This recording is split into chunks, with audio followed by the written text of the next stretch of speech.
Hello dear students, आज मैं आपके लिए लेकर आई हूँ इंग्लिश का एक नया topic conjunctions. Conjunction is a word that joins two words और सेंटेंसेस। यानी कंजक्शन का काम क्या है? दो वर्ड को या सेंटेंस को कंजक्ट करना, यानी जोड़ना। जब भी आप किसी दो सेंटेंस को लिख रहे हो या दो नाउन या प्रोनाउन जो दे रखे हैं जो आपस में डिफरेंट होते हैं, तो उनको जोड़ने के लिए आप जिस टर्म का इस्तेमाल करते हो उस टर्म को बोलते हैं कंजक्शन। तो इस टॉपिक को हम वेरी इजीली पढ़ेंगे आज। सबसे पहले है use of and. When subjects are similar skip the same part. यानी सबसे पहले आपको क्या करना है, देखना है जो सेंटेंस है उसमें सब्जेक्ट पार्ट है वो एक जैसा है या जो ऑब्जेक्ट पार्ट है वो एक जैसा है। यानी अगर सब्जेक्ट किसी एक ही आदमी के बारे में बात की जा रही है तो आप वहां पर जो सब्जेक्ट है उसकी जो वर्ब है आप उसको स्किप कर सकते हो। या फिर अगर उसका ऑब्जेक्टिव पार्ट जो है उसका ऑब्जेक्ट है अगर वो सिमिलर है तो आप उसको हटा सकते हो। तो इसके एग्जाम्पल देखते हैं। फर्स्ट है Ravi is hard working, he is intelligent. अब इस सेंटेंस के अंदर आप देखिए ध्यान से कि रवि जो है, इस रवि के लिए ही सेकंड पार्ट के अंदर ही दिया गया है, यानी हमें दोबारा ही लिखने की आवश्यकता नहीं है।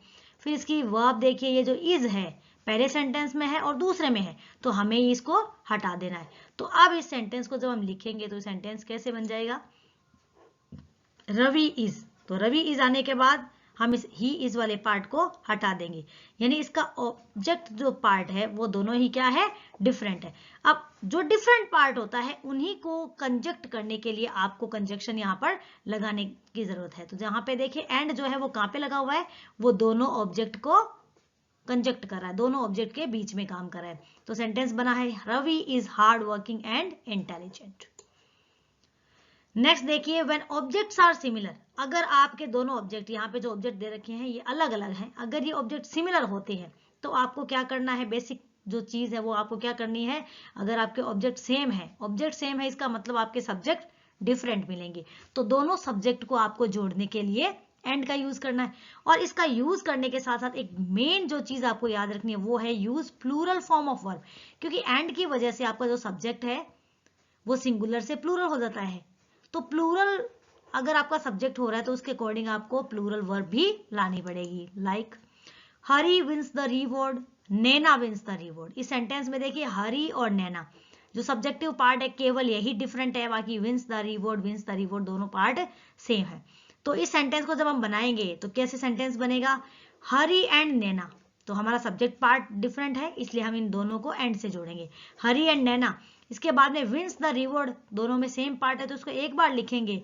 और क्योंकि हरी एंड नैना अब हमारा सब्जेक्ट प्लूरल हो गया है तो प्लूरल के साथ हमारी वर्ब भी विन प्लूरल आएगी। आगे देखते हैं यूज ऑफ बोथ एंड। वैसे तो क्या है, एंड और बोथ एंड का यूज आपस में सेम है, सिर्फ आपको क्या ध्यान रखना है? Use of and both and are similar. कि एंड और बोथ एंड का यूज है वो बेसिकली एक जैसा ही है। Only both is written before the first noun और प्रोनाउन। यानी आपको क्या करना है? एंड तो आप दो नाउन के बीच में डालते ही हैं, लेकिन बोथ का प्रयोग कहां पे करना है? आपका जो फर्स्ट नाउन होगा या प्रोनाउन होगा उसके ठीक पहले आपको बोथ का प्रयोग करना है। जैसे she is weak, she is arrogant. इस सेंटेंस में शी इज जो सब्जेक्टिव पार्ट है वो सेम है, बस वीक और एरोगेंट जो ऑब्जेक्ट है वो दोनों डिसिमिलर है, तो इनको हम किससे ऐड करेंगे? बोथ हैंड से। तो वीक से पहले हमें क्या लाना है? बोथ, और वीक के बाद लाना है हमें एंड। जैसे शी इज, इसके बाद में क्या बचता है? वीक, तो वीक से पहले लाएंगे बोथ, बोथ के बाद लिखेंगे वीक, वीक के बाद लाएंगे एंड, और एंड के बाद लिखेंगे एरोगेंट। यानी वीक और एरोगेंट दोनों को जब हम बोथ एंड से जोड़ेंगे तो वीक से पहले आ जाएगा बोथ और एरोगेंट से पहले आ जाएगा एंड। नेक्स्ट है he is very prosperous, I am very prosperous. दोनों सेंटेंस में देखिए आपका सब्जेक्टिव पार्ट डिफरेंट कर रहा है। ही जो है यहाँ पे वो अलग है, यहाँ पे आई अलग है। तो सबसे पहले हम क्या करेंगे? बोथ ही एंड आई, जो आपके दोनों सब्जेक्ट हैं उनको हम बोथ एंड से कनेक्ट करेंगे, तो बोथ ही एंड आई, इतना आपने लिख लिया। अब देखिए यहाँ पे आपकी हेल्पिंग वर्ब है इज, यहाँ पे है एम, तो आपका जो सब्जेक्ट है यहाँ पे ही एंड आई, दो मिल गए हैं, तो दो लोग मिलने से क्या हो गया? आपका सब्जेक्ट प्लूरल हो गया है तो प्लूरल के अकॉर्डिंग आपकी वर्ब भी आर आ गई है। तो both he and I R very prosperous. इस प्रकार से एंड और बोथ एंड का यूज एक ही जैसा है, दोनों में सब्जेक्ट और ऑब्जेक्ट चाहे किसी प्रकार से डिफरेंट हो उनको ऐसे ही जोड़ना है। बेसिकली आपको चीज क्या याद रखनी है कि अगर आपका यहाँ पर जो सब्जेक्ट है अगर वो प्लूरल हो जाता है एंड या बोथ एंड के लगने से वो ऑटोमेटिकली प्लूरल हो जाएगा, तो प्लूरल होने के साथ आपको याद रखना है कि आपको हेल्पिंग वर्ब या मेन वर्ब उसी के अकॉर्डिंग यूज करनी है। नेक्स्ट है use of as well as. The verb is used according to the first noun or pronoun while using conjunction as well as। अगर आप as well as conjunction का प्रयोग करते हैं तो आपको मेन चीज क्या याद रखनी है, वर्ब जो यूज की जाएगी अकॉर्डिंग टू फर्स्ट नाउन होगी। यानी as well as भी क्या है, इससे पहले एक सब्जेक्ट आएगा और इसके बाद में एक, यानी कहने का मतलब है as well as से पहले भी एक नाउन या प्रोनाउन होगा और एक उसके बाद में।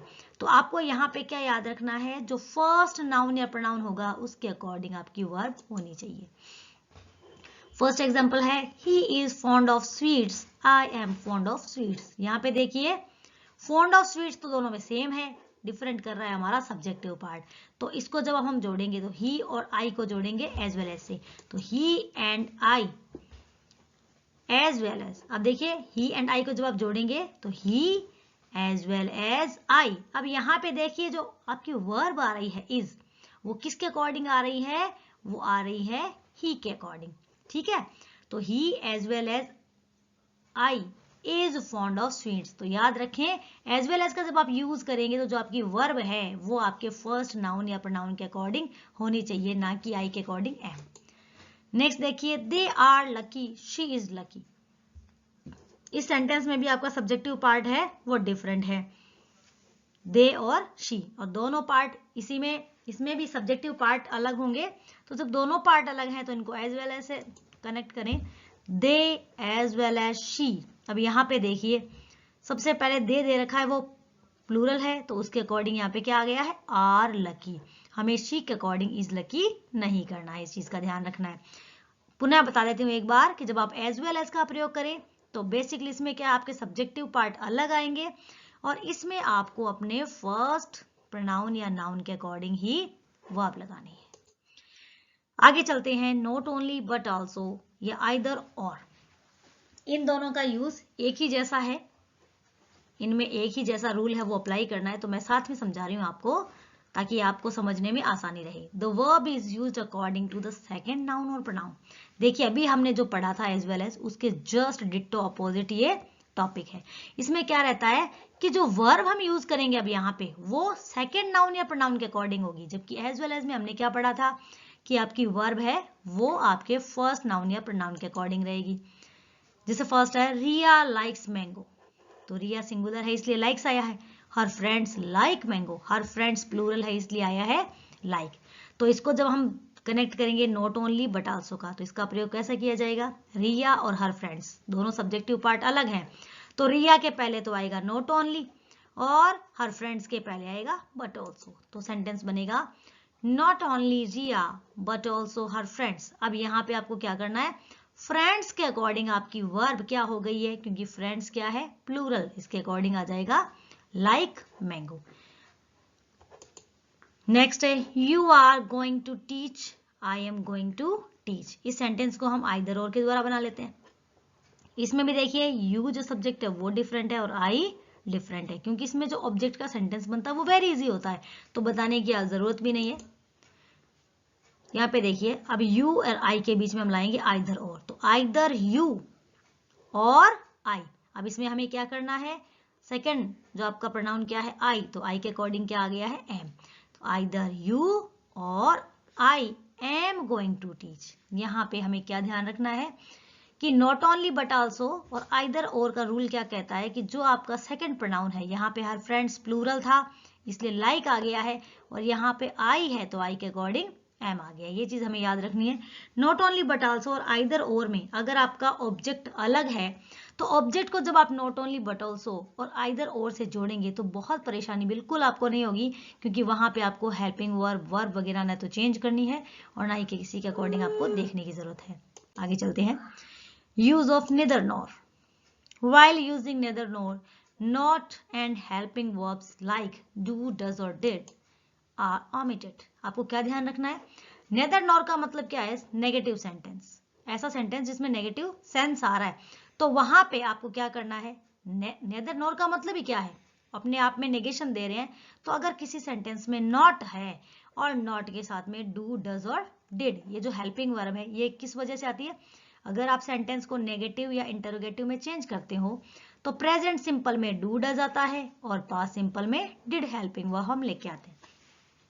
तो इसमें क्या किया जाता है, क्योंकि हम नॉट हटा रहे हैं, तो नॉट की वजह से जो हेल्पिंग वर्ब आई है डू, डज या डिड, इनको भी हमें रिप्लेस कर देना है, और इनको रिप्लेस करने के लिए हम यूज करते हैं नेदर नॉर का। तो नेदर नॉर के साथ कभी भी सेंटेंस में नॉट और उनकी ये हेल्पिंग वर्ब ना आने पाए, but the tense should remain the same. लेकिन जब आप नेदर नॉर का यूज कर रहे हो तो टेंस को चेंज नहीं करना है, यानी अगर डू डज है तो इसके अकॉर्डिंग वर्ब की फर्स्ट फॉर्म और डज के अकॉर्डिंग वर्ब की फर्स्ट फॉर्म के साथ एस या ईएस लगाया जाए जब आप इसको चेंज कर रहे हो। और डिड का मतलब है अगर आप सेंटेंस से डिड रिमूव कर रहे हो तो इस वर्ब की फर्स्ट फॉर्म को सेकंड फॉर्म में चेंज करना ना भूलें। जैसे Swati did not cook, Ritu did not cook. इसमें देखिए डिड नॉट कुक दोनों में सिमिलर है, स्वाति और ऋतु जो दोनों सब्जेक्ट है यही दोनों डिफरेंट है। तो कैसे बनाएंगे, नेदर स्वाति नॉर ऋतु। अब देखिए नेदर नॉर आ गया है तो यहां से नॉट और नॉट के साथ वाली हेल्पिंग वर्ब डिड हटा दी हमने। अब कुक वर्ब की फर्स्ट फॉर्म है, यहां पे अगर हम कुक लिखेंगे तो ऊपर वाला सेंटेंस पास्ट सिंपल को इंडिकेट कर रहा है, नीचे वाला प्रेजेंट सिंपल हो जाएगा।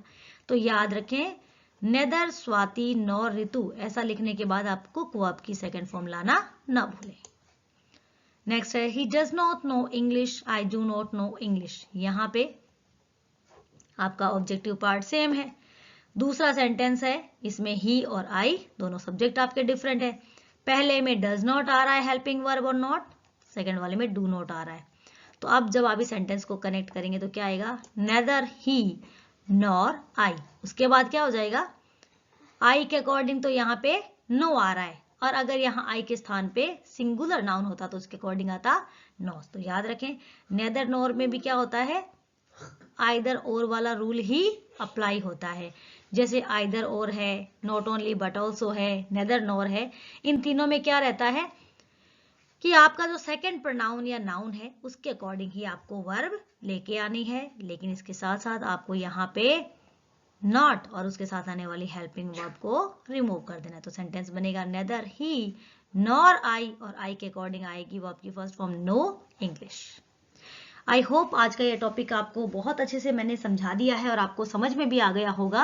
इसी प्रकार से इंग्लिश जो सब्जेक्ट है जिसको आप बहुत टिपिकल मानते हैं, इसको और इजी तरीके से पढ़ने के लिए मेरे चैनल को लाइक, शेयर और सब्सक्राइब करते रहें। Thank you students, bye bye. I hope you like it and understand well.